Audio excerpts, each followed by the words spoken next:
Hello, I'm Nathalie Dupree.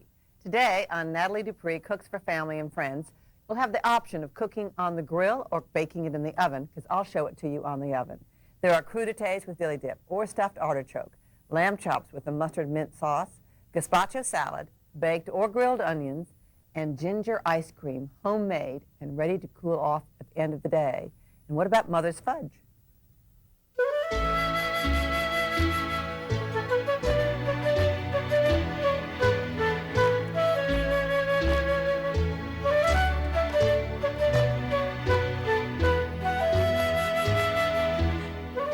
I'm going to read off all of these ingredients for you so that you can make this wonderful gazpacho salad.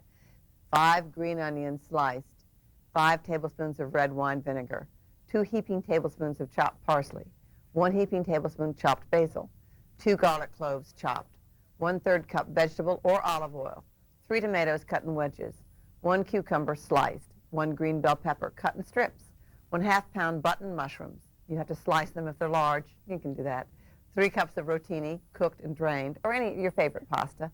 Now, let's go ahead and slice our green onions, which are really scallions, but I call green onions. It's something I can't seem to get over. And just cut them on the diagonal, moving your knife. Get that out of the way there. There we go. You can cut them smaller if you'd like, but slice them finer. You just want them to be a nice edible size in the salad. That guy might be too big. There we go. Whoop, there we are. Now, let's cut our tomatoes into wedges, and you may peel these tomatoes if you'd like and seed them, which is even nicer to do, but I'm just going to go ahead and show you cutting it into wedges. Cut off the root end if you'd like now, or you can do it later, and then the stem end, I should say. And then just get them into some nice wedges. If you want to seed, all you have to do is to go back and just pull the seed right out. Do it over a strainer and then strain the juice, and you can put the juice in there. Okay? And cut off that little ugly part there. Nobody tastes good. Now let's do the cucumber. You can peel it if you'd like. There's some wonderful new peelers on the market these days. If you see that it's wobbling like that on it, there's no sense in cutting yourself. Nobody is worth cutting yourself for. So go ahead, cut a little bit off so that it's flat, so that it won't wobble on you the same way, and then slice your knife like this. Oop, there we go. And then you see how I grasp that knife so that it's comfortable for me to hold it. And I don't have my finger over that, because if you put your finger over the knife, it just tires out your whole hand, and it's really hard to get to, particularly if you have a small hand like I do. So get it a nice grasp like that, and buy a knife that has a nice tang that it goes all the way through the body of the knife. Now, let's see. Cut your green bell peppers into strips. Here's this. Pull out the seeds and the white part. Nobody wants that little white part. You can just scrape it out.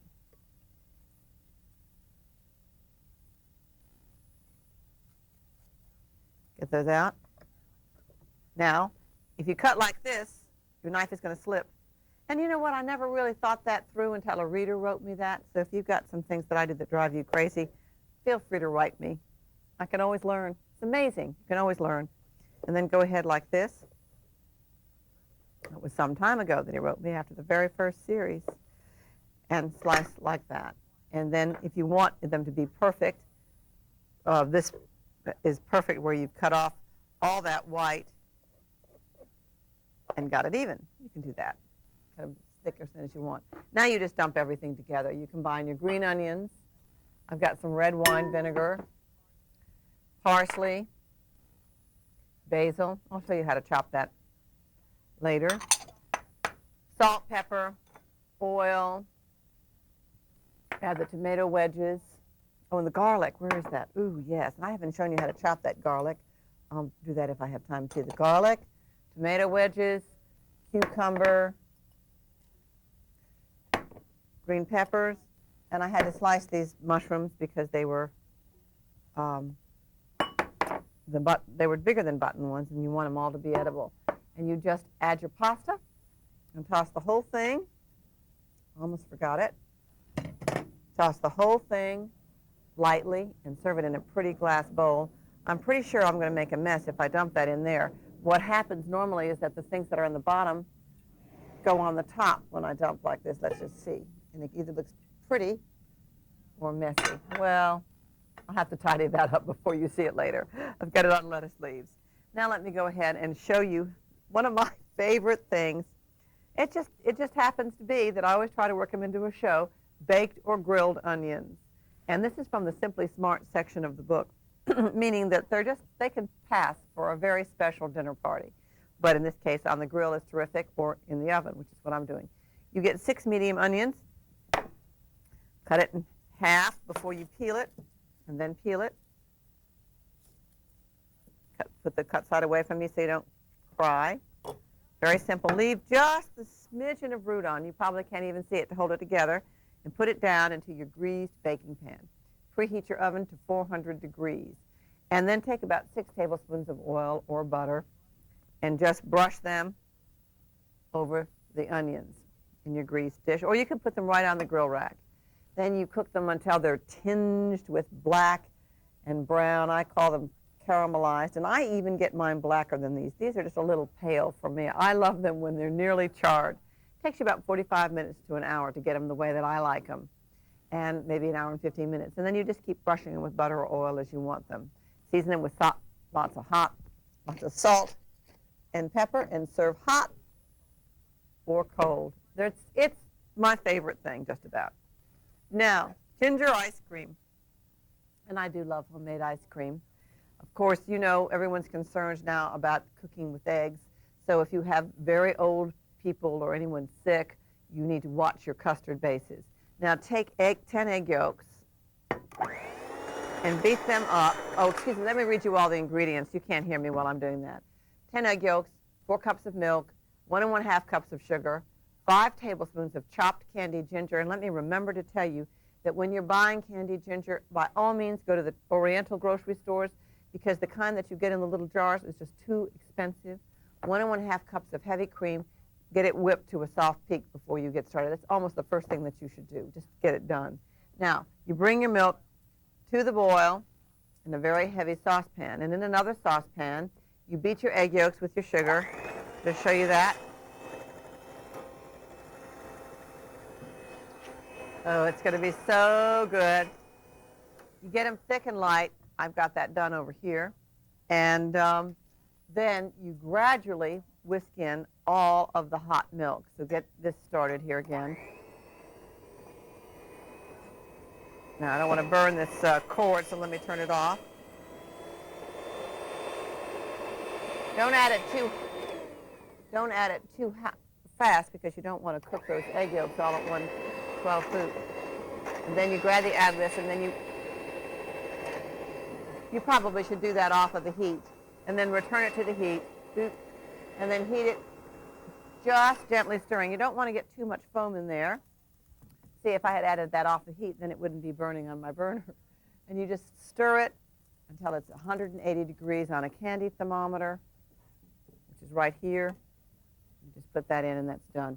You don't want too much volume. I should have stirred rather than beaten. I wasn't thinking about what I was doing. If you get too much foam, then what happens is that you don't get your custard settled down, and it doesn't chill at just the same rate. Now, you remove it from the heat, strain it. You want to strain it to be sure you get any little overcooked egg parts in there, and then you add your candied ginger. How bad could that be? And I just wanted you to see the difference between the candied ginger. Here's the candied ginger, and here's some fresh ginger. And I prefer the candied for this, but if you only had the fresh, you could use that as well. Now, you've got that stirred in here, and you let it cool so that it'll actually help freeze it, and you pour it into your ice cream churn, which has all been set up here. Let's get all that ginger, every last bit of that ginger in there. Of course, you use as much of the ginger as you really like, and everybody's different about how much they want. Now, you put your churn together, and then let me just talk to you about adding the ice and the salt. you want to add about 8 parts of ice to 1 part of salt. What you're trying to do is to get enough salt in there to melt the ice, to keep the temperature at an optimum point so that it doesn't get grainy, which it does if it's not enough, and that it doesn't also, but keep it moving so that you don't get ice crystals, and that's the whole point of it all. So put the whole thing together, and I wanted to tell you that I understand that the ice cream churn was developed by a woman, I think her name was Nancy Johnson, but she didn't patent it, and 2 years later it was patented by a man. Can you believe that? Now, meanwhile, I can. Now lightly whip your heavy cream, and I do that ahead of time, and then add that about 5 minutes after you got it partially set, you know. And then you just put it back on, and you continue to freeze it until it's fully set. I always let mine mellow half an hour on the ice after I'm all the way through, because it just brings out the fullness of the flavor, and it gets it away from being that, I don't know, it just gets everything kind of married there together. Now let's take a break and look at the ice cream after this. These are some herbs that I grow in my herb garden that you might like to have for yours. This is a rosemary topiary that's been grown in just 2 years to be a beautiful plant for your patio. This is a bay tree, and the fresh bay leaves are very fragrant and powerfully flavored. Here we have some thymes. This is English thyme that you're all real familiar with, I'm sure, and lemon thyme. And lemon thyme is extra special because it has a lemon flavor and a lemon fragrance. It's great in cooking, and it's also terrific for hot tea after your dinner. Sages, thymes, here's some rosemary cuttings, and mints. This is an orange mint, has the flavor and the fragrance of orange, and it's a lot of fun to cook with. And good old Kentucky mint. Wonderful for your iced tea and all the dishes that you cook in the summertime that call for mint.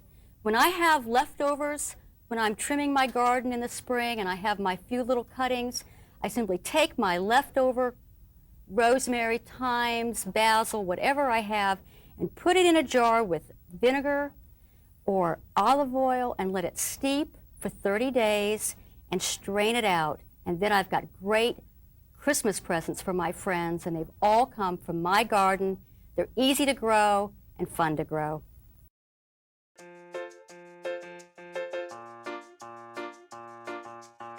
For nearly a century, LeCreuset's colorful French cookware has been a favorite in kitchens around the world. From its bold finishes and uncompromised quality to its easy-to-clean materials, the brand's range of iconic products are as easy to use as they are to love.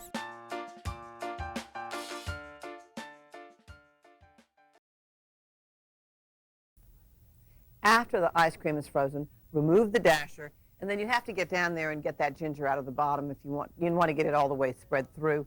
You put the lid on, you cover the lid with foil, and then you wrap the churn in towels. And frankly, I like bath towels better. I couldn't see putting bath towels here for you to see, but if you were in my house, you'd see it wrapped in bath towels, right?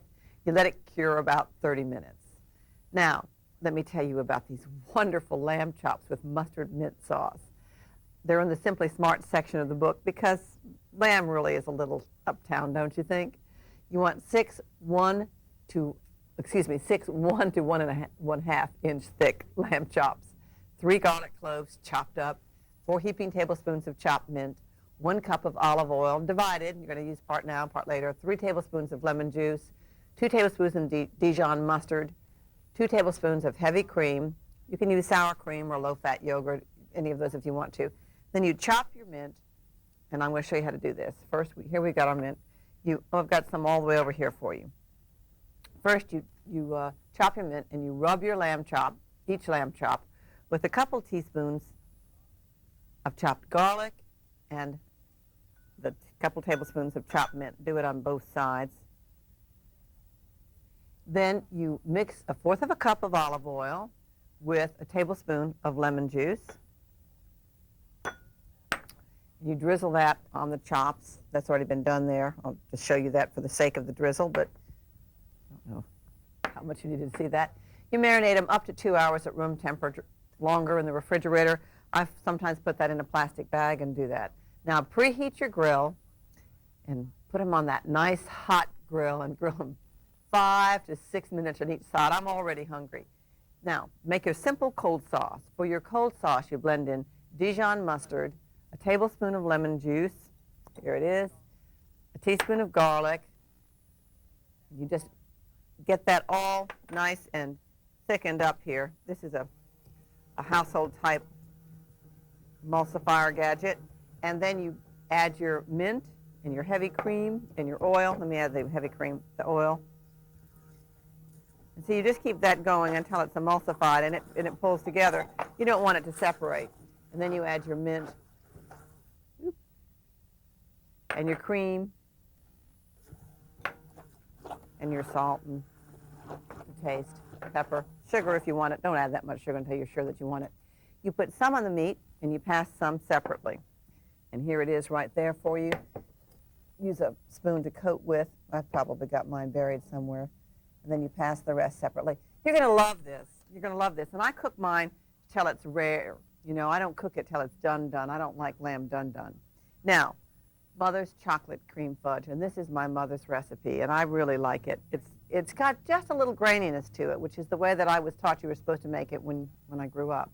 You've got 3 cups of sugar and 1/4 of a cup of corn syrup, 3 1-ounce squares of unsweetened chocolate, 1/4 of a teaspoon of salt, 1 cup of evaporated milk, 1 teaspoon of vanilla, 1/2 cup roughly chopped pecans.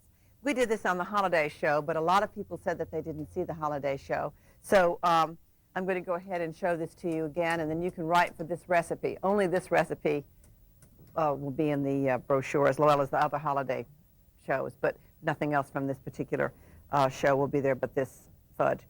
Now, you butter an 8-inch square pan, and meanwhile you mix your sugar, your corn syrup, your chocolate. Let me get all that little corn syrup in there. Your chocolate and your evaporated milk. And put it all, and your salt, a little pinch of salt there. And you put it all in a heavy pan. Now the corn syrup, some people have asked me what that does. The corn syrup just controls that graininess. It adds some body to it, but you need to have some, but not too much. Then you bring it to the boil and you cook it to the soft boil stage. And I'm going to show you that here. I hope this is just about right. We've been fooling with it. We had it on and then we turned it off, trying to get it just right. Oop, well, dropped a little bit less than that in there. As you can see here. Another way of doing it is to just put this thermometer into the fudge and get it to 238 degrees. And then you test it to see whether or not it's going to do right for you. Then you add your vanilla and your pecans, or walnuts if you're not from pecan country. And you just beat this until it's creamy. It'll take you a few minutes. Just depends on you. I've even used an electric mixer with it, but you just keep beating it, and then you pour it into the pan. You really beat it until it's cool almost, and that'll help set it up. And then when it's cool, you cut it into 1 1/2 inch squares. And here you are right here. It's so good. Not this, you don't beat it till it's this cold. You just beat it till it's cooled off. That helps you tell the thickness of it, among other things. And just cut yourself a nice square. It's delicious. I love my fudge. You know, everybody's got something they love. I love my fudge. Now, we want a cup of bread. Oh, stuffed artichokes. So many people are afraid of artichokes, and particularly when they're done in such a funny way like this. So let me show you this. You see this a lot in New Orleans, among other places. Here are the ingredients: a cup of breadcrumbs, a cup of freshly grated imported Parmesan cheese, 3 green onions chopped, or shallots chopped, 2 teaspoons capers, 4 garlic cloves finely chopped, and make that real finely chopped, and finely chopped fresh parsley. Then you get 4 artichokes and 1/2 cup of vegetable oil. You combine, and I'll just show you all this now, the ingredients first. You combine your breadcrumbs, your Parmesan, your scallion ends or green onion ends, your capers, your garlic, and your salt, pepper, parsley. It's just some parsley. What you think will taste good. Salt. pepper, get that in there. You always freshly grind your pepper, don't you? You would never just shake it on. But particularly when you want to have just the right flavor, you need to use a nice peppercorn that's been ground. Now, trim your artichokes. I wanted to show you what an artichoke looked like in the inside, just so you understood what you were trying to do when you trim it. Here's your artichoke cut in half. And this portion right here that I'm digging into, I know I'm probably right in your way, these are the thistle of the flower, really, of the artichoke. That's what it really is, it's a flower. Excuse me, I'm going to turn off that fudge before I burn it. There's no sense in wasting it. Now, you want to get rid of that. And then what you have when you get rid of all the thistle is the artichoke bottom itself. Some people call that the artichoke heart, but I think that's a bad idea to call that the artichoke heart, because you really can't see it. It's really the bottom, and it's like a flat little, almost a plate, I would call it. Now, when you get to trimming this, you trim off enough of it to make it stand up straight. Although, frankly, I have peeled these and cooked these. This one's in kind of rugged shape, but I have peeled this and cooked it just in boiling water myself and liked it very much. And then cut off your ends. These are little spiny little ends. They're not pleasant to eat, so you want to get rid of all those. Cut them with a scissors or a knife. And then you scoop all of this out. I'm using a melon baller. I think that's the easiest way. You have to open it up. You just open it up like that, right? And then you scoop all of that out with your melon baller. I think that's almost the easiest thing. And that gets rid of all of the choke or the thistles, whatever you want to call it. I always call it the choke because it chokes in your throat if you eat it. It's not pleasant at all. Now, I've got some of this stuffing here, and you want to rub artichokes whenever you think they might turn brown. You always rub the cut portions of them, and then you go ahead and fill the center of the artichoke with this delicious stuffing. It's so nice. But also, if you will, right between the artichoke leaves themselves. Now, you have to be sure to cut off every last bit of anything that's pointy like that, so that when you eat it, you don't have to deal with that pointy stuff. And actually, when you eat it, you pull off the ends, and you eat this lovely tender flesh that's there. Pull that through your teeth, but you don't eat this hard part there. I'll show you the cooked ones because that'll make more sense to you. So here they are over here in the pan. I have a rack there. I'm going to put some water in the bottom. Not too much. You just want to steam them. And then you pour the oil over the stuffed artichokes. Just a little, drizzle it over. And then cover it, cook it about 45 minutes. But check to be sure your water's not boiling out because you don't want to burn them. It's too frustrating. Or until a leaf pulls out easily. One of the simplest ways to cook artichokes is in the microwave, just covered with plastic wrap on high power. And it depends on how much you put in there as to how long they cook and how much they weigh. But 10 minutes, 20 minutes, depends on how many you've got in there. You can cook them up to a day in advance. And I just want to show you here how an artichoke leaf pulls out easily when it's done. Isn't that nice? So good, you see? And then you eat that part, and you pull this delicious part through your teeth. Now, when you're ready to serve them, you run them under the broiler until the stuffing is crisp and brown and the artichokes are heated through. You're going to love it. It's really good. Now, the dilly dip is just a simple little dip. Calls for a cup of yogurt, a cup of sour cream. Of course, when I grew up, when we had dips, dip mostly meant onion soup and sour cream mix. And this cuts back a little bit on that sour cream for your diet, and then but not a whole lot. Because there's a half a cup of mayonnaise coming rushing in here to compensate, and a little lemon juice here, and just stir that all together. And then 5 heaping teaspoons of dill. If you don't have any dill at home, or if dill's not one of your favorite ones, you can certainly change it. But I guess I liked the name Dilly Dip, and so I did that. So we want them finely chopped, although I think about 5 heaping tablespoons. I said teaspoons, didn't I? But it was a gracious plenty more than that. Just tablespoons. Now, got it all whisked together, and you season it with your salt and pepper. You just refrigerate it, cover it until you're ready to serve. And serve it with crudités.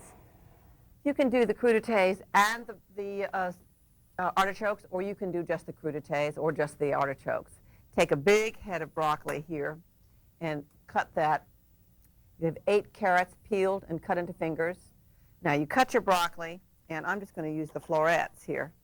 But I would save my broccoli stalk for something else. I really like broccoli stalk. And broccoli is such a very healthy vegetable these days. It's got all these rave reviews from the health people, regardless of our presidents. You know, thinking of presidents, George Washington loved broccoli, but he couldn't spell. I went to Mount Vernon and I was reading all of his notes, and he couldn't spell broccoli. He spelled it B-R-O-K-O-L-Y. I mean, all sorts of crazy ways. But it's been here since George Washington's day. And then, as you know, President Bush did not say that he liked broccoli. So the presidents are divided. You can choose which one you want to follow. Now take your carrots, peel them and cut them. I'm going to cut them into a pretty little shape like this here, but you can also cut them into finger shapes. And you just pile the broccoli in the center of a platter and garnish it with the carrots, and then put your dip in the center, and it's done. It's really very pretty. I think you're going to like all of this. And the gazpacho salad, I believe I found that in a Virginia Housewife or else a Martha Washington cookbook. It goes back that long, except for the tomatoes, which came later than that. So let me show you everything all together. This would be a great meal for a very hot summer day because it would keep the heat out of the kitchen. You grill your onions and your lamb chops, serve your cold mustard mint sauce, then your gazpacho salad and your crudités with dilly dip and your ginger ice cream. But when the winter weather comes, you're probably going to want this fudge and certainly these luscious stuffed artichokes. Thank you for joining me today, and I'm looking forward to seeing you next time.